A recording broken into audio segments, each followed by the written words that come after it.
오늘 창세기 19장은 워낙 잘 알려진 본문이기 때문에 여러분들이 스토리는 대충 지금 머릿속에 또 기억하고 담고 있을 겁니다. 우선 이런 질문을 함으로 시작을 하죠. 소돔과 고모라는 왜 멸망을 당했습니까? 그거야 하도 그 죄악이 관영된 도시라서 아닐까? 어떤 죄야? 동성애잖아요, 동성애. 그렇게 이해를 갖기가 쉽죠. 그러나 소돔과 고모라의 멸망이 여기에 동성애에 빠졌던 사람들이 있었던 것은 기록상 사실이지만 그만큼 문란했던 도시인 건 맞는데 결정적으로 그런 음행이 이 도시 멸망의 직접적인 원인은 아닙니다. 성경은 그쪽으로 이 소돔과 고모라 이야기를 끌고 가질 않아요. 우리 성경 한 군데를 자막으로 좀 볼까요? 한번 띄워주세요. 에스겔서 2절인데 한번 같이 읽겠습니다. 시작. 내 아우 소돔의 죄악은 이러하니 그와 그의 딸들에게 교만함과 음식물의 풍족함과 태평함이 있음이며. 거기서 좀 끊읍시다. 소돔에 대한 죄악의 그 핵심 가치를 세 가지로 소개하죠. 교만함, 또 풍족함, 마지막 세 번째는 뭐죠? 태평함, 나태함이라는 말이죠. 태평함이 있음이며 또 그가 뜻밖의 주제가 등장을 하죠. 가난하고 궁핍한 자를 도와주지 아니하며. 50절 다 같이 시작. 거만하여 가증한 일을 내 앞에서 행하였음이라. 그러므로 내가 보고 곧 그들을 없이 하였느니라. 네, 우리가 흔히 기본적으로 알고 있던 죄악의 방향과는 조금 다른 주제로 멸망의 원인을 성경 기자가 증언하고 있어요. 우리 49절을 다시 한번 띄워주실까요? 제가 한번 더 읽겠습니다. 내 아우 소돔의 죄악은 이러하니 그가 그와 그의 딸들에게 교만함과 음식물의 풍족함과 태평함이 있음이며 또 그가 가난하고 궁핍한 자를 도와주지 않았다. 이건 뭐에 대한 결여죠? 예수님의 가장 큰 계명 중에 하나였던 이웃사랑에 대한 결여를 소개하고 있어요. 이건 어떤 주석가가 한 말이 아니고 성경의 선지자를 통해서 하나님이 증언하신 내용입니다. 자, 그래서 우리는 너무 이 소돔과 고모라 하면 동성애 쪽에만 포커스를 맞춰서는 안 됩니다. 그보다는 훨씬 더 큰 주제가 이 19장 안에 담아져 있다는 것을 우리가 기억해야 됩니다. 자, 그런 의미에서 우리 19장 1절을 좀 참고 구절로 한번 확인합시다. 19장 아브라함과 그런 약조 끝에 아브라함을 떠난 천사들이 드디어 소돔성에 옵니다. 저녁 때에 그 두 천사가 소돔에 이르니 마침 롯이 어디에 앉아 있었죠? 네, 성문에 앉아 있었어요. 우리 창세기 13장 공부할 때 이 성문에 앉아 있는 것은 두 종류가 가능하다고 말씀을 드렸습니다. 첫 번째가 재판관이거나 법관을 얘기하는 거죠. 재판관이거나 두 번째는 그 마을의 최고의 유지. 이 정도 신분의 사람만 성문에 앉아 있다는 관용적 표현을 쓰곤 했습니다. 자, 이 말은 뒤집어 얘기하면 무슨 뜻이 되는 거 아니? 소돔과 고모라 지역에서 그래도 가장 잘 나가는 인물이 누구란 얘기예요? 이방 땅에서 외지에서 흘러들어온 롯이란 얘기입니다. 외지인이 어느 공동체에 후에 들어가서 이 정도 자리에 오르기까지는 남자들은 더 피부로 절실히 느끼겠지만 얼마나 치열한 삶이었겠어요. 그렇죠? 굉장히 치열한 삶이었을 거예요. 정말 할짓 못할 짓 가릴 것 없이 돈 버는 일, 성공하는 일이라면 우리네 말로 물불을 안 가리고 살았을 거예요. 물불을 안 가리고. 그래서 우리 흔히 그 병법의 용어 중에 지피지기면 백전 백승이라고 알고 있는데 그런 말은 없대요. 지피지기면 백전 불패라는 말은 있다 그래요. 백전백승이 얼마나 무서운 말이겠어요. 여러분, 사람이 사는 사회에서 100번을 싸워서 100번을 이길 수 있나요? 그럴 수는 없어요. 만약에 그게 가능하다면 그건 무서운 인간입니다. 100번의 승리를 위해서 별짓을 다 했다는 얘기가 됩니다. 여기 롯은 어쨌든 거두절미하고 이 지역에서 최고의 유지나 복관쯤 지위의 사람이 됐습니다. 성공했죠. 굉장히 성공을 한 인물이에요. 자, 그런데 우리가 창세기 13장 공부할 때 살펴보았듯이 유난히 이 롯에 대해서 베드로가 많은 언급을 합니다. 근데 베드로의 평가는 어땠나요? 롯에 대한 평가는 굉장히 후하지 않았어요. 그 의로운 롯이 저 불법한 자들의 음란한 행실을 보고 들으므로 그 심령이 상하니라. 이게 베드로의 증언입니다. 행복하지 않았죠. 벌어보고 쌓아보고 모아두면 자기가 추구하던 행복이 이상향의 일생이 펼쳐질 줄 알았어요. 그런데 그 도성의 악한 모습을 날마다 보고 들으면서 영혼은 병들어가고 있었어요. 그러니까 그가 쫓았던 인생의 성공은 하나의 모조품이었고 신기루에 불과했다는 것을 훗날 깨닫게 됩니다. 그런 롯이에요. 자, 특별히 유대인들이라면, 히브리인들이라면 이렇게 두 천사가 방문을 했을 때 사람의 형상을 가지고 방문을 했기 때문에 나그네 환대법이라고 있습니다. 이들은 자존감이 굉장히 강한 공동체적 성격을 갖고 있기 때문에 자기 마을에, 고을에 또는 이런 나그네들이 들어와서 돌아다니거나 잠잘 자리가 없으면 공동의 수치로 알았어요. 제일 유지인 롯이 당연히 그 책임을 갖고 있는 게 마땅한 겁니다. 그래서 자기 집에 유숙을 시키려고 하니까 밤중쯤 되었는데 마을 사람들이 이 집안에 나그네가 들어온 걸 보고 난리가 났어요. 문을 두드리고 내놓으라고. 마을이 발칵 뒤집힌 겁니다. 자, 그래서 어떤 일이 벌어지는가 한번 볼까요? 6절 5절부터 제가 읽어드리겠습니다. 롯을 부르고 그에게 이르되 오늘 밤에 네게 온 사람들이 어디 있느냐 이끌어내라. 우리가 그들을 상관하리라. 롯이 문 밖의 무리에게로 나아가서 뒤로 문을 닫고 7절 다 같이 시작. 이르되 청하노니 내 형제들아 이런 악을 행하지 말라. 아까 우리가 에스겔서 16장을 인용 구절로 살펴보았지만 거기에 무슨 죄가 있었어요? 나그네를 옳게 대접하지 않는 죄가 있었어요. 이웃사랑을 옳게 하지 않은 죄가 있었어요. 그래서 굉장히 중요한 항목입니다. 자, 여기까지는 별 이해하는데 어려움이 없어요. 8절 한번 볼까요?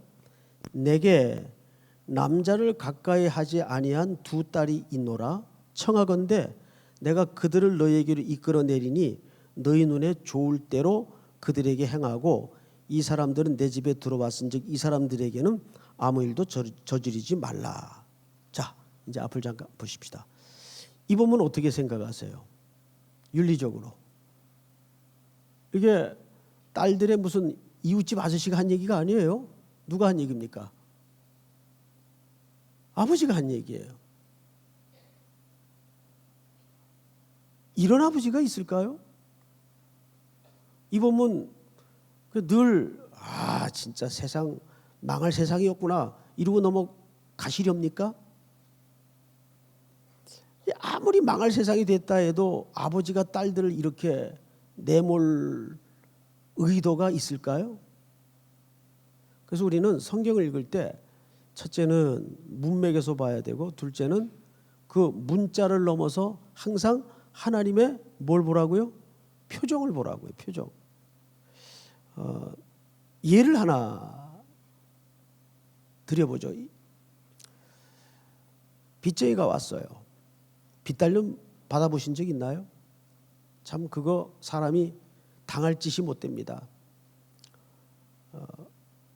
아주 악한 고리대금업자가 와서 지금 당장 저녁 먹을 것도 없는데 딱지 붙이는 정도가 아니라 내놓으라고 합니다. 돈이 없는데. 그러니까 별별 악한 짓을 다 합니다. 그러면 이쪽에서 화가 나고 악에 받치면 어떤 표현을 쓸 수가 있죠. 차라리 우리 애들 입은 옷까지 다 벗겨가라. 그러면 우리 애들 입은 옷까지 다 벗겨가라는 얘기일까요? 해도 너무하지 않냐 그 소리죠. 예, 그렇게 문학적인 또는 그 시대적 관용적 표현으로 이렇게 표현을 하는 겁니다. 정말 딸들을 내줄 의도를 가지고 한 얘기가 아니에요. 그러니까 이 말은 그 문 밖에서 대문을 부숴줘라 두들기면서 요구하는, 나그네를 내놓으라고 요구하는 그 사회의 타락성을 더 극단적으로 표현을 하는 거예요. 이해가 되죠, 여러분? 자, 그런 차원에서 본문을 조금만 더 보십시다. 9절, 그들이 이르되 너는 물러나라. 또 이르되 이 자가 들어와서 거류하면서 우리의 법관이 되려 하는도다. 이제 우리가 그들보다 너를 더 헤아리라 하고 롯을 밀치며 가까이 가서 그 문을 부수려고 하는지라. 10절 다 같이 시작. 그 사람들이 손을 내밀어 롯을 집으로 끌어들이고 문을 닫고 문 밖에 무리를 대소를 막론하고 그 눈을 어둡게 하니 그들이 문을 찾느라고 헤매었더라. 자, 저를 보십시다, 여러분. 지금 이 집안에는 누가 보호돼 있죠? 나그네가 보호돼 있어요. 그리고 밖에 대문을 두드리는 무리는 대문을 두드리다가 하나님의 역사로 뭘 못 보게 됩니까? 눈을 못 보게 돼요. 하루아침에 눈먼 도시가 되는 거죠. 영화 제목처럼. 그러니까 이것은 그 시대적 영적인 어두움을 그대로 하나의 그림처럼 표현하고 드러내는 거예요. 도시 자체가 눈먼 도시가 됩니다. 캄캄한 도시가 됩니다. 길을 잃어버린 도시가 됩니다. 어쩌면 이 시대의 도시들의 성격을 그대로 표현해주고 있어요. 눈은 번쩍 뜨고 있는데 볼 곳도 많은 도시인데 정말 볼 곳을 보지 못하는 눈먼 도시가 되어 있잖아요. 이 소돔과 고모라가 그래요. 자, 이때부터 하나님의 이제 조치가 시작이 돼요.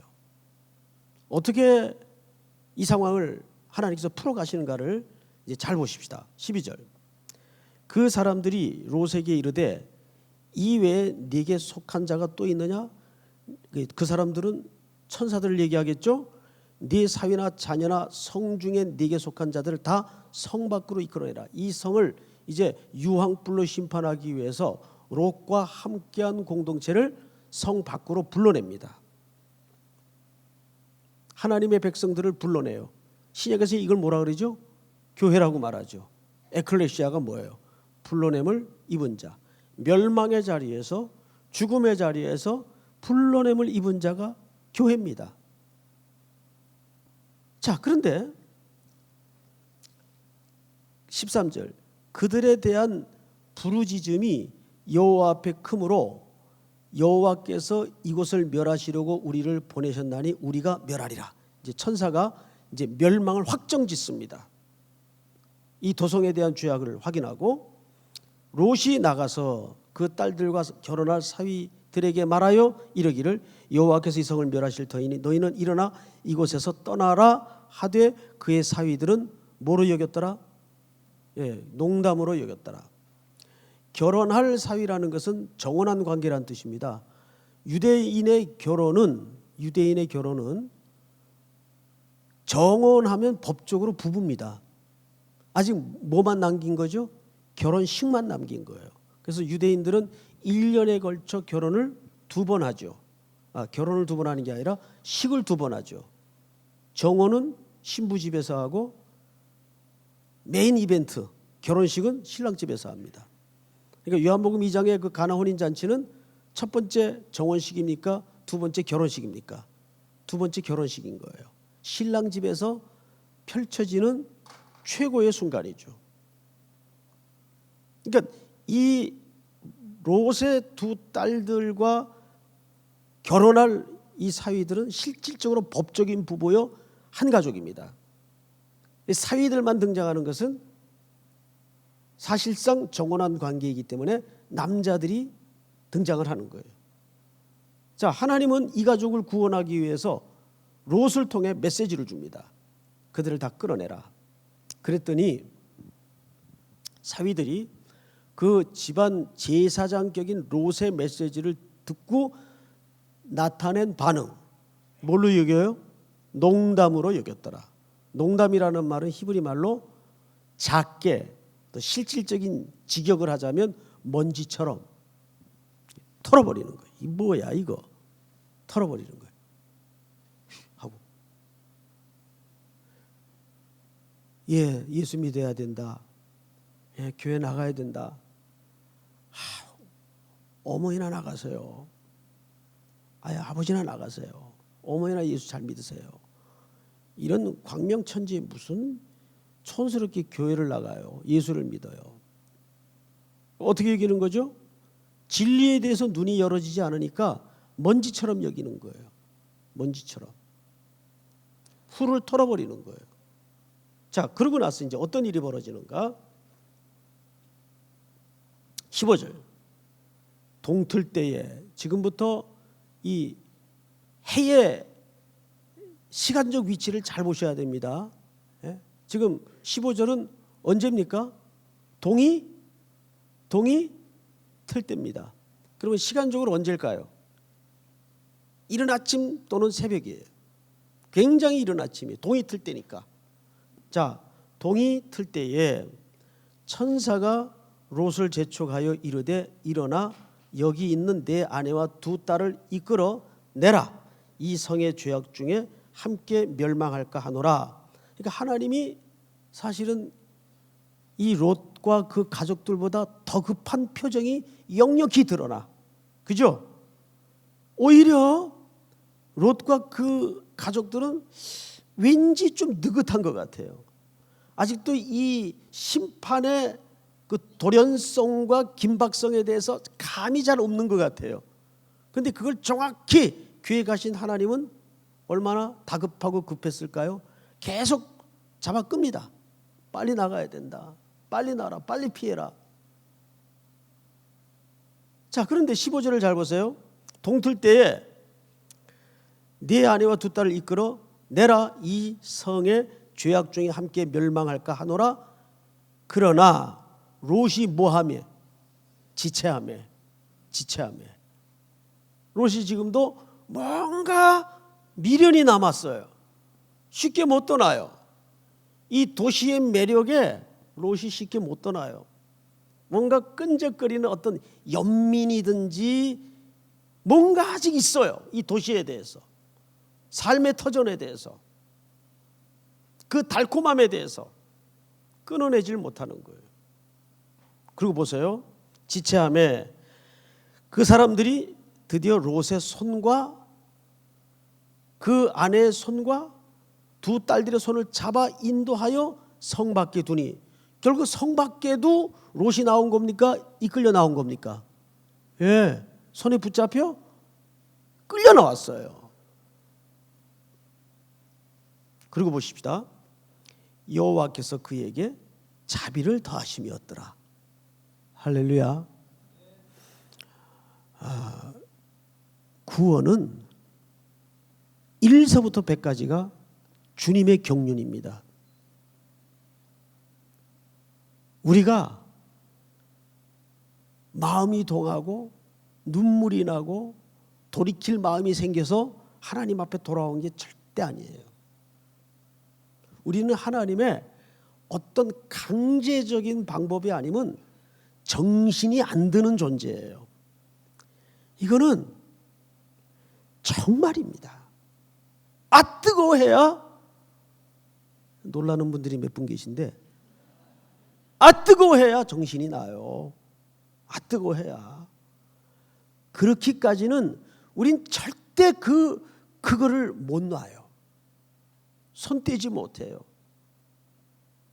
지체하니까 하나님께서 손을 잡아 성 밖으로 이끌어냅니다. 자, 그런데 여기서 또 아주 집요하고 치밀한 인간과 하나님의 실랑이가 적나라하게 소개돼요. 자, 성경을 좀 보십시다. 17절. 성 밖으로 이끌림 받은 것도 결국 하나님의 자비였어요. 자, 여러분 17절만 한번 같이 읽습니다. 시작. 그 사람들이 그들을 밖으로 이끌어낸 후에 이르되 도망하여 생명을 보존하라. 돌아보거나 들에 머물지 말고 산으로 도망하여 멸망함을 면하라. 여기서 하나님께서 이끌려낸 그 롯의 가족들에게 중요한 얘기를 하나 하죠. 뭐 하지 말라. 17절. 돌아보거나 들에 머물지 말고 산으로 도망하여 멸망을 면하라. 여기 돌아보거나라는 말은 이런 뜻입니다. 거기 집중하지 마라. 거기에 집중하지 마라. 그러니까 거기 집중하지 말라는 말은 무슨 뜻이죠? 너희가 살던 삶의 자리에 시각적으로라도 돌아보아서 쳐다보아서 집중하지 말라. 우리 지난 시간 히브리서 3장을 공부하면서 누구를 깊이 생각하라 그랬죠? 예수를 깊이 생각하라 그랬어요. 그 말은 또 다른 동의어가 예수를 어떻게 하라는 말이죠? 바라보라는 얘기예요. 오래 참으신 그 예수를 바라보라. 바라보라.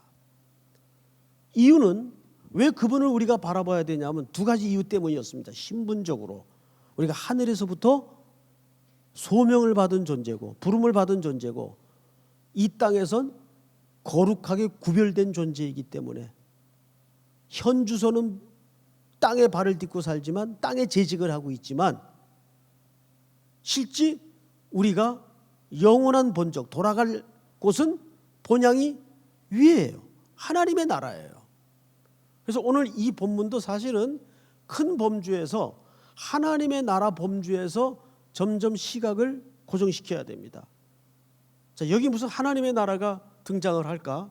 자, 보십시다. 18절. 롯이 그들에게 이르되 내 주여 그리 마옵소서. 주의 종이 주께 은혜를 입었고 주께서 큰 인자를 내게 베푸사 내 생명을 구원하시오나 내가 도망하여 산에까지 갈 수 없나이다. 두렵건대 재앙을 만나 죽을까 하나이다. 이게 롯이 소심하거나 두려워서가 아니에요. 사실은 그 두려움을 빙자해서 핑계로 자기가 그렇게 온 인생을 파묻고 먹고 살고 일구어 놓았던 그 땅이 설마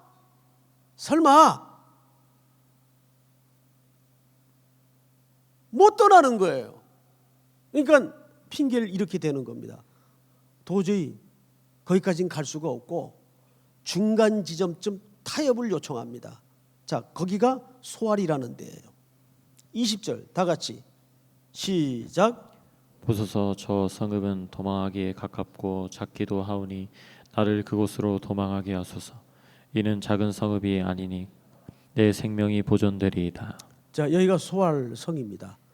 그러니까 이 말은 무슨 얘기냐 하면 하나님의 집요한 이끌림을 받고 있으면서도 결국 순간순간 그 여지를 치고 들어와서 자꾸 타협을 이루어내요. 하나님, 내가 뭐 안 떠나겠다는 건 아니고요. 가긴 가는데 저기까지 가려니까 엄두가 안 납니다. 일단 이 중간 지점에 임시로 몸을 피해야 되겠습니다. 만약에 저 같았으면 한 대 주워 박았을 거예요.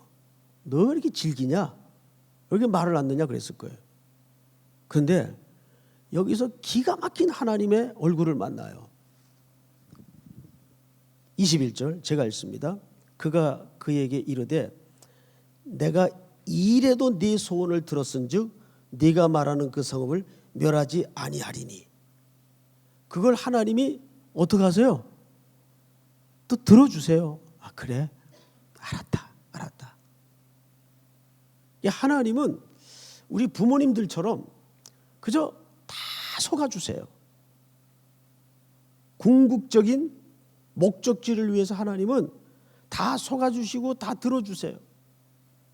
그 사이를 무지한 인생은 깨닫지 못하고 계속 어떻게 하든지 지척거려요. 롯의 행보에서 우리는 여지없이 그 모습을 보게 됩니다. 자, 그리고 22절을 한번 같이 읽겠습니다. 시작. 그리로 속히 도망하라. 내가 거기 이르기까지는 내가 아무 일도 행할 수 없노라 하였더라. 그러므로 그 성읍 이름을 소알이라 불렀더라. 네,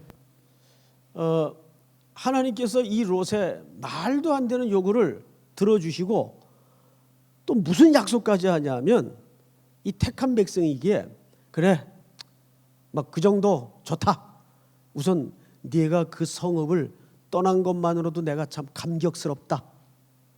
사실 누가 잡아 끌어놓고 하나님이 하셔놓고 이끌려 나온 롯을 그냥 격려를 해주는 거예요. 그러니까 이쯤에서 네가 여기 완전히 피할 때까지 내가 어떤 일도 행하지 않는다 약속을 했어요. 아주 심판에 대해서 겹겹이 약속을 했어요. 너는 머리털럭 하나도 건들 수 없도록 내가 하여간 완전히 조치하마. 자, 그리고 이제 23절을 볼까요? 롯이 소알에 들어갈 때에 뭐가 돋았더라? 해가 돋았더라. 자, 아까는 언제 출발했나요? 해 뜰 때 출발했어요. 시간이 언제였다고요? 새벽. 근데 여기 해가 돋았다는 건 시간이 언제쯤일까요? 예? 여기서 해가 돋았다는 말은 무슨 아침을 얘기하는 게 아니라 정오를 얘기합니다. 해가 중천에 뜬 시간이에요. 사실은. 그리고 성경을 잘 보세요. 이렇게 되어 있습니다. 23절 롯이 소알에 들어갈 때 해가 돋았더라. 여호와께서 하늘 곧 여호와께로부터 유황과 불을 소돔과 고모라에 비같이 내리사.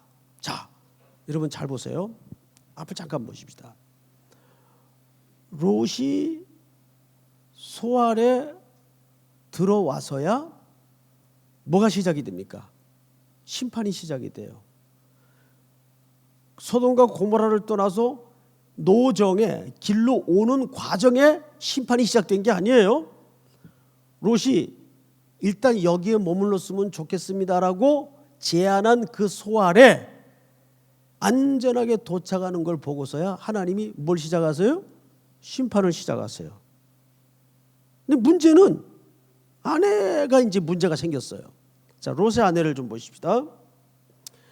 25절 그 성들과 온 들과 성에 거주하는 모든 백성과 땅에 난 것을 다 엎어 멸하셨더라. 어마어마한 심판이었어요. 26절 다 같이 시작. 롯의 아내는 뒤를 돌아보았으므로 소금 기둥이 되었더라. 자, 그럼 앞을 보십시다. 롯의 아내는 소알까지 왔나요? 못 왔나요? 제 질문이 틀렸어요. 소알까지 왔나요? 못 왔나요? 라고 질문을 했죠. 안 온 겁니다. 못 온 게 아니라 안 온 거예요. 롯은 이미 충분히 올 수 있는 시간에 들어왔어요. 소알까지. 그리고 심판은 시작이 됐습니다. 그런데 그 아내는 길 중간에서 지척거린 겁니다. 아까 뒤돌아보지 말라는 명령은 무슨 뜻이었다고요? 네 살던 삶의 자리에 다시는 집중하는 일이 없어야 된다, 그 뜻이었어요. 그런데 이 여인이, 롯의 아내가 그만 중간에 소알까지 들어오질 못한 게 아니라 않고 길 중간에서 머물러 서 있다가 돌아봄으로 소금 기둥이 되어버립니다. 유명한 사건이죠. 그러면 롯의 아내는 소알까지 갈 시간적 여유가 있었다 없었다? 충분히 있었죠. 그러니까 못 온 게 아니라 정확히 표현하자면 안 온 거예요. 왜? 옛 삶의 집착이 살아나서 뒤를 돌아본 겁니다. 단순히 몸 동작을 얘기하는 게 아니에요. 그의 지향하던 삶의 가치관을 뒤돌아보았다는 말에 다 담고 있어요. 그래서 길 중간에 멈춰 서버린 겁니다. 그러면 안 온 게 어떻게 확실하냐? 나머지 가족들은 소알까지 지금 들어와 있어요, 안 들어와 있어요? 이미 들어와 있어요. 정확히 표현하자면 안 온 게 아니라, 못 온 게 아니라 안 온 겁니다. 그럼 이제 거의 마무리 단계에 들어왔는데, 여러분 이 말씀을 듣다가 희한하다 이런 생각을 할 거예요. 희한하다. 뭐가 희한할까요? 어떻게 부부가 그럴까?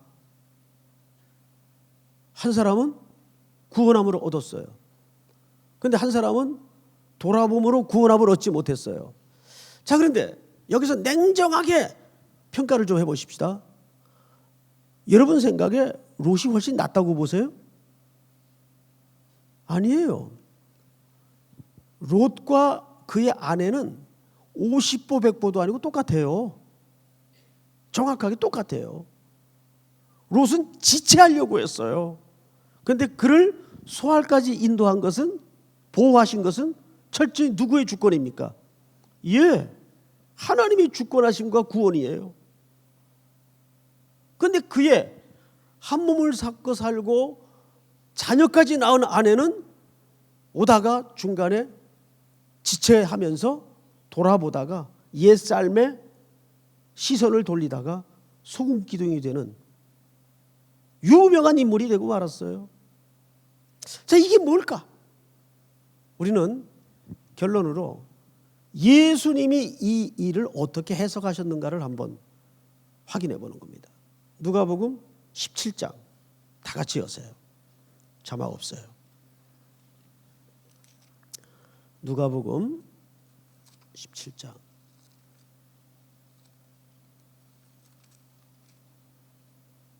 자, 20절부터 좀 보십시다. 20절. 바리새인들이 뭐에 대해 질문하죠? 하나님의 나라에 대해 질문을 해요. 어느 때 임하니까? 묻거늘 예수께서 대답하여 이르시되 하나님의 나라는 볼 수 있기만 하는 것이 아니요. 21절 다 같이 시작. 또 여기 있다 저기 있다고도 못하리니 하나님의 나라는 너희 안에 있느니라. 자, 이 부분을 이미 한 두 차례 설명을 드렸기 때문에 잘 아시는 내용이긴 하지만 오늘 처음 오신 분들을 위해서 친절한 마음으로 다시 한번 설명을 좀 드리겠습니다. 유대인들은 거리에서 대화법 가운데 대화를 할 때는 항상 어떻게 대화를 하냐면 서클을 만듭니다. 그리고 그 대화자의 중심이 중앙에 서게 돼 있어요. 그리고 주변에는 그러면 바리새인들이 예수님을 둘러 서 있겠죠. 그러면 그 중앙 안에 지금 누가 서 있죠? 예, 이 화자인 예수님이 서 있어요. 그리고 바리새인들이 지금 묻습니다. 예수님에게 하나님의 나라에서 물어요. 그러니까 예수님께서 하나님의 나라는 너희 안에 있다 그래요. 이 말은 in your heart이 아니에요. among you예요. 너희 안에 있다는 말은 하나님의 나라는 누구란 얘기예요? 예수님 자신을 얘기하는 거예요. 왜? 지금 이 둘러선 바리새인들 안에 하나님의 나라가 있어요. 그 안에 지금 누가 계십니까? 예수님이 계시죠. 그 얘기를 하는 거예요. 그러니까 하나님의 나라의 주제는 누구십니까? 예수 그리스도예요. 그리스도의 통치가 있는 곳이 하나님의 나라예요. 그리스도가 계신 곳이 하나님의 나라예요. 자, 그리고 이 얘기가 어떻게 확대 해석이 되는가를 잘 보셔야 돼요. 그 다음 절 22절. 또 제자들에게 이르시되 때가 이르리니 너희가 인자의 날 하루를 보고자 하되 보지 못하리라. 지금부터는 그 하나님의 나라가 어떤 성격을 갖고 있느냐를 설명하는 거예요. 23절 시작. 사람이 너희에게 말하되 보라 저기 있다 보라 여기 있다 하리라. 그러나 너희는 가지도 말고 따르지도 말라. 번개가 하늘 아래 이쪽에서 번쩍이어 하늘 아래 저쪽까지 비침같이 인자도 자기 날에 그러하리라. 자, 저를 보세요. 이건 첫 번째, 하나님의 나라가 임하는 뭘 설명하는 거죠? 돌연성. 여러분 그 번개가 칠 때 이렇게 치는 거 봤어요? 1, 2, 3 레디 하고 번개 칩니까? 그렇지 않아요. 갑자기 치고 나서 우린 그때야 우르릉 꽝 소리를 한 2, 3초 있다가 듣죠. 이것은 하나님의 나라가 어떻게 돌연적으로 임하는가를 설명하는 겁니다. 그리고 두 번째, 성경을 잘 보세요. 25절. 그러나 그가 먼저 많은 고난을 받으며 이 세대에게 버림받아야 할지니라. 노아의 때에 된 것과 같이 인자의 때에도 그러하리라. 노아가 방주에 들어가던 날까지 사람들이 먹고 마시고 장가들고 시집가더니 홍수가 나서 그들을 다 멸망시켰으며. 자, 28절부터 시작. 또 롯의 때와 같으리니 사람들이 먹고 마시고 사고 팔고 심고 집을 짓더니. 롯이 소돔에서 나가던 날에 하늘로부터 불과 유황이 비오듯 하여 그들을 멸망시켰느니라. 다 같이 시작. 인자가 나타나는 날에도 이러하리라. 그날에 만일 사람이 지붕 위에 있고 그의 세간이 그 집안에 있으면 그것을 가지러 내려가지 말 것이요 밭에 있는 자도 그와 같이 뒤로 돌이키지 말 것이니라. 32절 시작. 롯의 철을 기억하라. 33절 시작. 무릇 자기 목숨을 보전하고자 하는 자는 잃을 것이요 잃는 자는 살리리라. 네, 그리고 중요한 얘기를 합니다. 34절. 내가 너희에게 이르노니 그 밤에 둘이 한 자리에 누워 있으며 하나는 데려감을 얻고 하나는 버려둠을 당할 것이요 두 여자가 함께 맷돌을 갈고 있음에 하나는 데려감을 얻고 하나는 버려둠을 당할 것이니라. 다 같이 시작. 그들이 대답하여 이르되 주여 어디오니까. 이르시되 주검 있는 곳에는 독수리가 모이느니라 하시니라. 예수님이 바리새인들과 대화를 하시다가 하나님의 나라가 누구냐를 설명했어요. 보니까 예수님이 하나님의 나라예요. 근데 그 나라는, 그 주님의 나라는 어떤 성격을 갖고 있는가 하면 오늘 본문 보니까 크게 두 가지 성격을 갖고 있네요. 첫째는 돌연성. 어느 날 갑자기예요. 그 예수님도 내가 언제 오는지는 나도 모른다 그랬어요. 그 말은 모른다는 말이 아니고 그 나를 결정하는 분은 아버지가 결정한다는 뜻이에요. 그리고 두 번째, 뭘 설명하죠? 한 사람을 데려감을 입고 한 사람은 버림을 받아요. 이건 무슨 교리입니까? 선택의 교리예요. 롯의 아내는 버림을 당했어요. 자기의 죄로.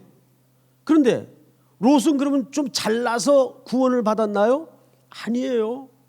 롯이 어떻게 구원받았나? 성경이 그 구원받은 이유에 대해서 정확하게 이렇게 설명합니다. 창세기 19장으로 마지막 다시 한번 봅니다. 롯이 구원받은 이유. 성경이 이렇게 설명해요. 찾으세요. 19장 29절. 하나님이 그 지역의 성을 멸하실 때 곧 롯이 거주하는 성을 엎으실 때 하나님이 아브라함을 생각하사 롯을 그 엎으시는 중에 내보내셨더라. 자, 앞을 보실까요? 이게 롯이 구원받은 이유인데 누구를 생각했다고요? 그러면 혹자는 이렇게 오해할 수 있어요. 그러면 아버지가 신앙생활 잘하면 아들은 저절로 구원받나? 여기는 부자지간도 아닌데 조카 사이인데 하물며 부자지간은 좀 더 셀 거 아닌가? 그 얘기 아니에요. 여기 생략된 의미가 하나 있죠. 아브라함이 아니고 아브라함의 뭘 기억하사 언약을 기억하사. 믿습니까? 아브라함의 언약. 아브라함의 언약이 뭐예요? 씨! 하나님의 나라의 핵심 가치 아니에요. 네 몸에서 날 자라야 씨라 칭하리라. 그리고 그 씨를 통해서 누가 오시도록 돼 있었어요? 그리스도. 그러니까 롯이 구원받는 가장 중요한 이유는 아브라함의 언약을 생각하셔서요. 그러니까 롯은 누구로 말미암아 구원을 얻었습니까? 그리스도로 말미암아 구원을 얻는 거예요. 이것이 하나님의 나라를 설명하는 두 가지 돌연성과 한 사람은 버림을 당하고 한 사람은 그 마땅히 버림받은 자리에서 구원을 얻고, 그 이야기를 가장 극단적으로 설명한 것이 롯의 아내와 롯의 구원입니다. 여러분들은 지금 어디에 앉아 있는 거예요? 구원받은 롯의 자리에 앉아 있는 겁니다. 근데 왜 표정들이 그러세요? 이게 얼마나 놀라운 구원의 경이로움입니까? 우리도 그 롯의 아내처럼 그 자리에 있었어요. 롯의 아내는 또 다른 사람이 아니에요. 롯의 아내는 우리의 구원받기 전 옛사람의 모습이에요. 그 옛사람의 모습은 죽어 마땅한 모습이에요. 그런데 또 우리의 인생 속에 하나님이 언약을 통해서 아브라함의 언약을 생각하사 기억하사 우리를 그리스도로 말미암아 구원하시는 겁니다. 그러니까 단순히 이 소돔과 고모라 이야기는 이 도시가 하도 악하니까 하나님이 심판하셨고 하나님의 백성은 그 가운데서 구원하셨다. 그 구조가 아닙니다. 하나님의 나라와, 그러니까 이 소돔과 고모라 성의 이야기는 하나님의 나라의 성격에서 이해를 해야 돼요. 지금 계속 창세기 13장서부터 무슨 얘기를 점점 확대해 나가고 있습니까? 하나님의 나라의 실체에 대해서 열어가고 있는 거 아니에요. 사랑하는 성도 여러분, 오늘도 우리가 거주하는 이 도성은 소돔과 고모라 뺨칠 만한 도성이에요. 여기 길을 잃어버린 눈먼 도시가 되어 있어요. 여기가 길일까 저기가 길일까 더듬는 수많은 청춘들, 수많은 인생들이 구정물을 토해내며 소돔과 고모라를 계속 심화시키고 만들어가고 있어요. 이제 그분의 나라는 수많은 조짐과 징조와 예고를 통해서 어느 날 돌연적으로 임할 겁니다. 그때 우리는 어떻게 해야 될까요? 그날을 준비해야 되는 거죠. 십자가에 매달리고 예수를 바라봄으로써 흔들리지 말고 보이지 않는 그 영원한 가치에 시선을 떼지 않는 거죠. 얼마 전에 우리 교육자 몇 분하고 그 재심이라는 영화를 봤어요. 요즘 한창 영화관에서 상영하는 내용인데, 그 재심이라는 영화는 실화, 약촌 오골이 운전기사분 살인사건을 다룬 실화입니다.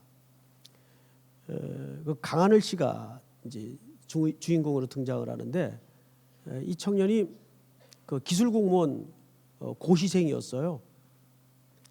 그 밤에 거기를 지나가다가 오토바이를 타고 지나가다가 사고가 나면서 살인 혐의를 입고 실제 복역을 하게 됩니다.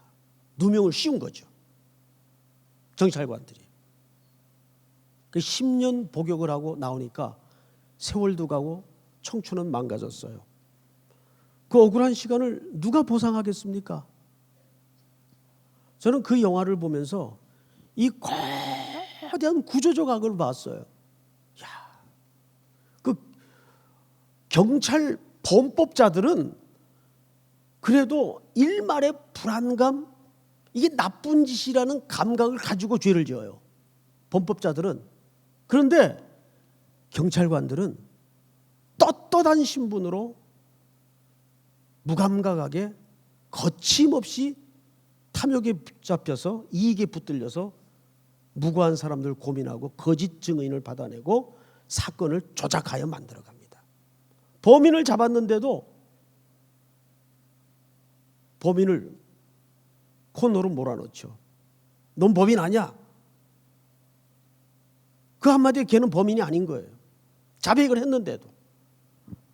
근데 실제 박준영이라는 그 인권 변호사가, 이 사람은 맨날 무슨 노동자들 변호하다가, 그러니까 밥벌이도 못하는 거예요.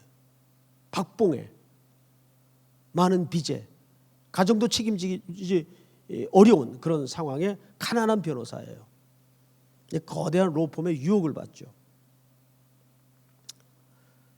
그런데 이 현우라는 억울한 누명을 쥐고 이제 풀려나온 얘가 이 박준영 변호사한테 사건을 의뢰하기 위해서 어느 철공소 같은 공장에 들어가서 하루 종일 정말 경상도 말로 쇠가 빠지도록 일을 해요. 그리고 하루 일당을 받습니다. 꼬질꼬질한 땀내나는 봉투에다가 10,000원짜리 몇 장, 5,000원짜리 한 장, 1,000원짜리 한 2장, 그러니까 한 몇만 몇천 원쯤 되는 것 같아요. 일당을 받고 그 봉투째 이 박준영 변호사한테 내 사건, 내 억울함 풀어주세요 하면서 봉투를 내밀면서 하는 말이, 이게 내 전 재산입니다 그래요. 이게 내 전 재산입니다.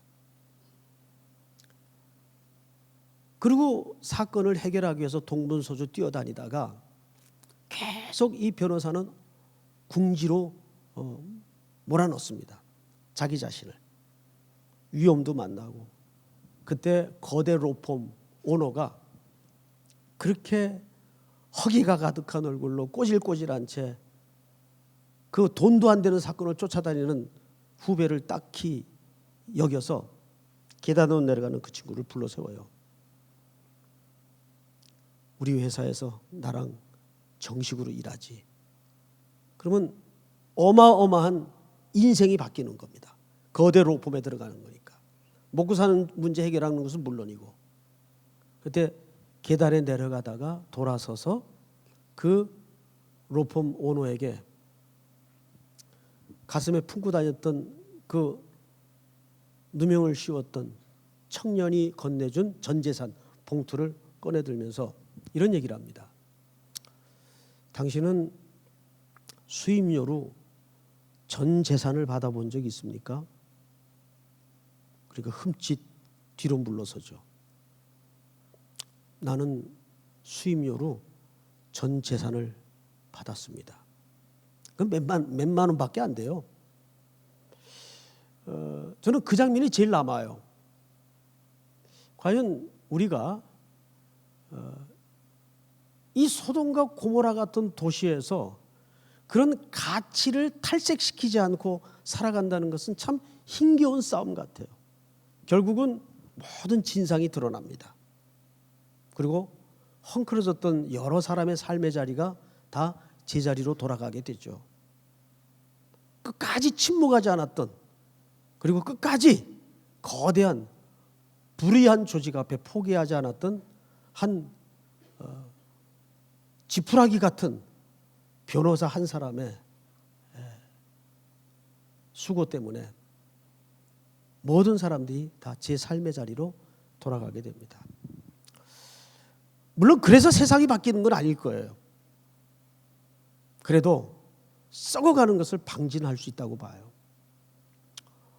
오늘 우리가 이 눈먼 도시에 살면서 결국 우리 성도들은 롯의 구원을 기억해야 됩니다. 거기에는 하나님의 신실하심이 있어요. 이 징그러운 인간을 끝까지 포기하지 않으시고 걸러가시면서, 손을 잡고 걸어가시면서 마지막까지 그를 구원해내시고 역사 앞에 오고 오는 하나님의 백성들에게 구원의 모델로 우뚝 세워놓는 그 하나님의 우리를 향한 사랑의 그 끈질김, 사랑의 추적자 되시는 하나님 앞에 오늘 이 밤에도 여러분들이 붙들려 있다는 사실을 기억하고, 여러분 마음속에 수많은 인생의 회한들을 다 쏟아놓고 간절히 그 제목 붙들고 부르짖는 귀한 밤 될 수 있기를 축복합니다. 우리 찬양 하나 합시다.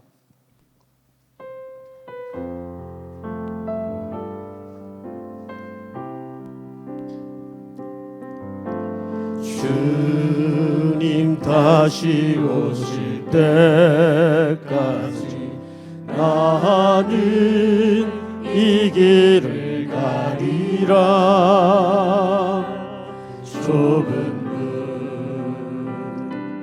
좁은 길 나의 십자가 지고 나의 가는 이 길 끝에서 나는 주님을 보리라. 영광의 내 주님, 영광의 내 주님, 나를 맞아주시네. 주님 다시 오실 때까지 나는 일어나 달려가리라. 나는 일어나 달려가리라. 주의 영광 온 땅 덮을 때 나는 일어나 노래하리라. 나는 일어나 노래하리. 내 사모하는 주님, 온 세상 구주시라. 내 사모하는 주님, 영광의 왕이시라. 내 사모하는 주님, 내 사모하는 주님, 온 세상 구주시라.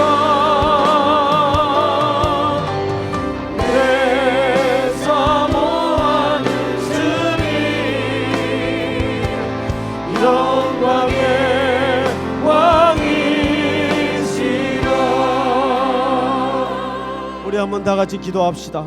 다 눈을 감으시고 우리가 약속한 12시까지는 최소한 한 주간의 모든 삶을 십자가 밑에 내려놓고 기도하는 밤이 되었으면 합니다.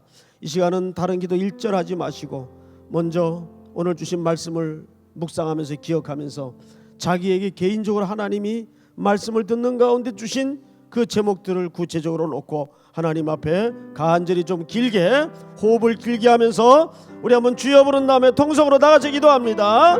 주여! 하나님 은혜를 진심으로 감사합니다. 오늘 이 밤에도 우리에게 찾아와 주셔서 이 말씀을 듣고